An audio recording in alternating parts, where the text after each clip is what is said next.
বিসমিল্লাহির রহমানির রহিম। আসসালামু আলাইকুম। স্বাগতম জানাচ্ছি নোমান্স টিউটোরিয়ালে। প্রিয় শিক্ষার্থীরা, তোমরা যারা নবম দশম শ্রেণীতে অধ্যয়নরত আছো তাদের একটি গুরুত্বপূর্ণ বাংলা বইয়ের কবিতা, সেটি হচ্ছে কপোতাক্ষ নদ। তো কপোতাক্ষ নদ মূলত লিখেছেন মাইকেল মধুসূদন দত্ত। এই কপোতাক্ষ নদ যখন মাইকেল মধুসূদন দত্ত লেখেন তখন তিনি আসলে ফ্রান্সে অবস্থান করছিলেন। তো আমি তোমাদেরকে সাজেস্ট করব, যখন তোমরা পুরো একটা কবিতা পড়বে সেই কবিতাটি পড়ার আগে তোমরা আগে শব্দার্থ দেখে নেবে। সতত মানে সর্বদা, বিরালে, একান্ত নিরিবিলিতে, নিশা, রাত্রি, ভ্রান্তি মানে ভুল, বারেরূপ কর, প্রজা যেমন রাজাকে কর বা রাজস্ব দেয়, তেমনি কপোতাক্ষ নদ সাগরকে জলরূপ কর বা রাজস্ব দিচ্ছে। চতুর্দশপদী কবিতা, ইংরেজিতে সনেট, বাংলায় চতুর্দশপদী কবিতা, 14 চরণ সমন্বিত, ভাব সংহত ও সুনির্দিষ্ট। চতুর্দশপদী কবিতার প্রথম 8 চরণের স্তবকে অষ্টক, অক্টেভ এবং পরবর্তী 6 চরণের স্তবককে ষটক, সেস্টেট বলা হয়। অষ্টকে মূলত ভাবের প্রবর্তনা এবং ষটকে ভাবের প্রবণতি থাকে। চতুর্দশপদী কবিতায় কয়েক প্রকার অন্তমিল প্রচলিত আছে, যেমন প্রথম 8 চরণ ক খ খ ক, ক খ খ ক, শেষ 6 চরণ ঘ উ চ, ঘ উ চ, অথবা প্রথম 8 চরণ ক খ খ গ, ক খ খ গ, শেষ 6 চরণ ঘ উ ঘ উ চ চ। কপোতাক্ষ নদ একটি চতুর্দশপদী কবিতা। এখানে মিলবিন্যাস ক খ ক খ, ক খ খ ক, গ ঘ, গ ঘ, গ ঘ। তো বন্ধুরা, আমাদের এই কবিতার মানে শব্দার্থ পড়াটি শেষ। এখন আমরা যা করব তা হলো পাঠ পরিচিতি পড়ব। কারণ হচ্ছে তুমি যখন একটা কবিতার প্রথমেই পাঠ পরিচিতিটা পড়বে তখন তোমার মধ্যে সেই পুরো কবিতার একটি নির্দিষ্ট মিনিং বা একটি কবি কি বোঝাতে চাচ্ছেন তা তুমি বুঝতে পারবে। তো কপোতাক্ষ নদ কবিতাটি কবির চতুর্দশপদী কবিতাবলী থেকে গৃহীত হয়েছে। এটি খুবই ইম্পর্টেন্ট, কারণ এটি আমরা সৃজনশীলে অ্যাড করে দিলে শিক্ষকরা আমাদের এই সৃজনশীলের ঘয়ে এই জিনিসটা অ্যাড করলে শিক্ষকরা খুবই আকর্ষণ বোধ করে এই বিষয়গুলোর প্রতি যখন তুমি এই তথ্যটি দিবে। আচ্ছা, এই কবিতায় কবি স্মৃতিকাতরতার আবরণে তার অন্তর্জ্জ্বল দেশপ্রেম প্রকাশিত হয়েছে। কি প্রকাশিত হয়েছে? স্মৃতিকাতরতার আবরণে তার অন্তর্জ্জ্বল দেশপ্রেম প্রকাশিত হয়েছে। কবি যশোর জেলার কপোতাক্ষ নদের তীরে সাগরদাড়ি গ্রামে জন্মগ্রহণ করেছে।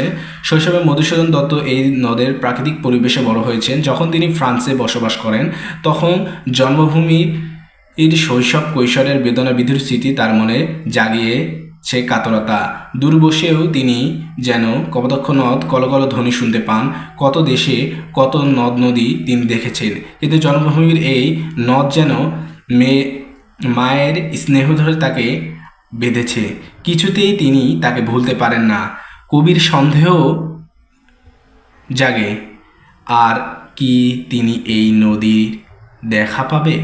কপোতাক্ষ নদের কাছে তার সমন্বয় বিনীত বন্ধুভাবে তাকে তিনি স্নেহ ধরে যেমন স্মরণ করেন, কপোতাক্ষ নদও যেন এই একইভাবে প্রেমভাবে তাকে সস্নেহে স্মরণ করে।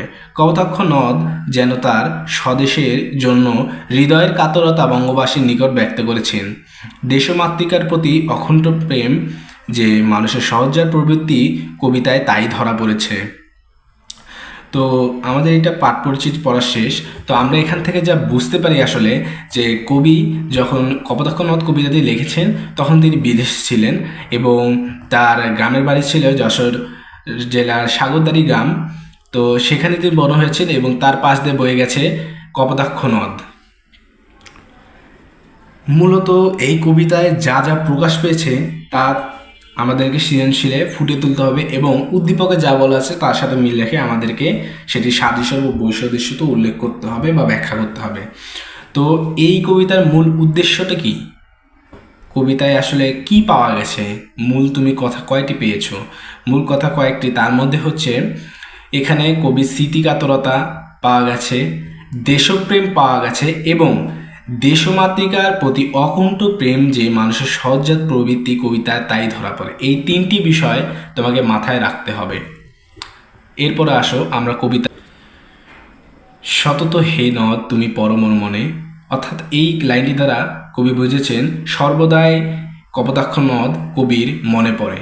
সতত তোমার কথা ভাবি এই বিরলে, সতত অর্থাৎ সর্বদা, মানে সর্বদা কবি কপোতাক্ষ নদের কথা বিরলে অর্থাৎ নির্লিতে ভাবেন।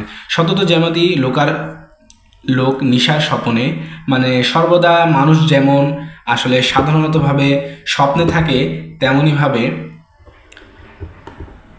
শোনে মন্ত্র মায়ামন্ত্র ধ্বনি তব কলকলে জুড়াই এই গান আমি ভ্রান্তির ছলনে। অর্থাৎ যখন মানুষ সর্বদাই যখন মানে স্বপ্নে থাকে, তেমনই কবিও যখন স্বপ্নে থাকেন তখন এই যে আমাদের যে কপোতাক্ষ নদ যাকে নিয়ে কবিতা লিখেছেন কবি, এই কপোতাক্ষ নদের মানে যে কলকল ধ্বনি একটা থাকে না, যে আমরা নদীতে যখন সমুদ্রের কাছে যাবো, নদীর কাছে থাকবো, ওখানে একটা কলকল ধ্বনি হবে যা আসলে প্রাকৃতিকভাবে হয়ে থাকে, এটা আল্লাহ প্রদত্ত সৃষ্টি এবং একটি সৌন্দর্য। তো ওইটি মানে কবি স্বপ্নে শুনতে পান, এটি ব্যক্ত করেছেন। মানে এখানে একটি কবি হচ্ছে একটি বিভ্রমের মধ্যে থাকে, তো সেটাই কবি উল্লেখ করেছেন এবং সেই বিভ্রমের ছলনা দিয়েই স্বপ্নে কবি নিজের কান জুড়োয়। বহু দেশে দেখিয়াছি বহু নদদলে, আসলে এই বহু দেশে দেখিয়াছি বহু নদদলে দ্বারা কবি বোঝাতে চেয়েছেন যে বহু দেশে কবি বহু নদ নদী দেখেছেন, কিন্তু এই স্নেহের তৃষ্ণা মিটে কার জলে। কিন্তু এই স্নেহের তৃষ্ণা মিটে কার জলে, এখানে কবি আসলে প্রশ্ন করেছেন, আসলে নিজের আকুলতাকে বুঝিয়েছেন, নিজের স্নেহের তৃষ্ণাকে বুঝিয়েছেন যে স্নেহের তৃষ্ণা কার থেকে মিটবে, এগুলো থেকে তো স্নেহের তৃষ্ণা তার মিটবে না। সে এখানে আসলে তার কপোতাক্ষ নদের প্রতি এবং স্বদেশের প্রতি একটি স্নেহের পাওয়ার কাতরতাকে বুঝিয়েছে। দুগ্ধ স্রোতরূপী জন্মভূমি স্তনে, দুগ্ধ স্রোতরূপী তুমি জন্মভূমি স্তনে। মূলত এই লাইনটি দ্বারা কবি বোঝাতে চেয়েছেন যে একটি সন্তানের জন্য যেমন ধরো তোমার মাতার দুগ্ধ যেমন গুরুত্বপূর্ণ, তেমনি এই পুরো বাংলাদেশকে তিনি জন্মভূমি অর্থাৎ মাতা হিসাবে তুলনা করেন এবং তারই দুগ্ধরূপে তুলনা করেন এই কপোতাক্ষ নদকে। তো এই কপোতাক্ষ নদকে তুলনা করার জন্যই তিনি বলেন দুগ্ধ স্রোতস্বিনী রূপী তুমি জন্মভূমি স্তনে। আর কি হবে দেখা যতদিন যাবে, এই লাইনটি খুবই গুরুত্বপূর্ণ। এটি দ্বারা মূলত কবি সংশয় বুঝিয়েছেন যে আর কোনোদিন কি হবে দেখা যতদিন যাবে। প্রজারূপে রাজারূপ সাগরের দিতে বারেরূপ কর তুমি এই মিনতি গাবে। অর্থাৎ এই লাইন দুটি দ্বারা কবি বুঝিয়েছেন যে এই সাগর মানে আমাদের বঙ্গোপ যে সাগর আছে, আমরা জানি বিভিন্ন নদ নদী আছে আমাদের দেশে, পদ্মা, মেঘনা, যমুনা, কর্ণফুলী, ব্রহ্মপুত্র, মানে বিভিন্ন নদ নদী আছে। তো এগুলোর পানি কিন্তু বঙ্গোপসাগরে গিয়েই কিন্তু মিলিত হয়। তো এখানে কবি তেমনই বিষয় বুঝেছেন যে এখানে কপোতাক্ষ নদ হচ্ছে প্রজা এবং রাজা হচ্ছে সাগর। তো এই কপোতাক্ষ নদের যেই পানিটি আছে মানে যে জলধারা আছে সেটা একরূপে কর দিয়ে থাকে সাগরকে, কারণ শেষ মুহূর্তে যে সাগরে সেই পানিটি মিলিত হয়, এটাই আসলে কবি বোঝাতে চেয়েছেন।